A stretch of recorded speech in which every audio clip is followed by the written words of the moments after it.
Hi. ஆமாம், சூப்பர்ல. ஆமாம், உங்களோட கொஞ்சம் அப்படி ஷேர் பண்ணிடலான்னு. ஆமாம், டைம் ஆகிடுச்சு பாருங்கள். இப்போ தான் மீட்டிங்ஸ்லாம் முடிச்சு. இன்றைக்கி வந்து நமக்கு வந்து லீடர்ஸ் மீட்டிங் நம்ம சர்ச்சில் ஒரு செமினார் போல் நமக்கு மந்த்லி 1 டைம் நான் வைப்பேன். ஸோ எல்லாம் ஊழியம் செய்கிற பிள்ளைகள்லாம் வருவாங்க. சூப்பர்.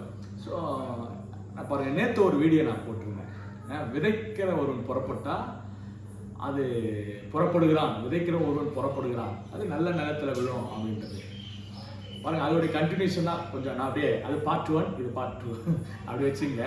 நான் ஒன்று சொல்கிறேன் என்னென்னா, நல்லா கவனிங்க.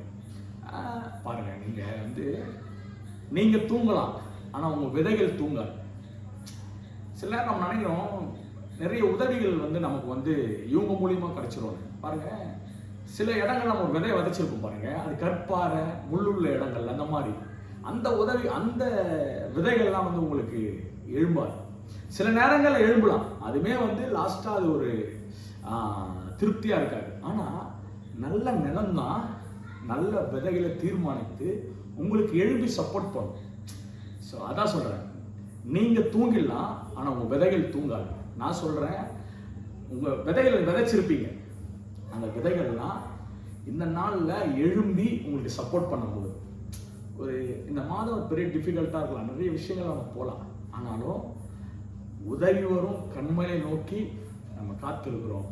இந்த விதைகளை வேலை செய்ய வைப்பார் நம் தேவன், நம்மோட இருக்கிறார். Okay, God plus.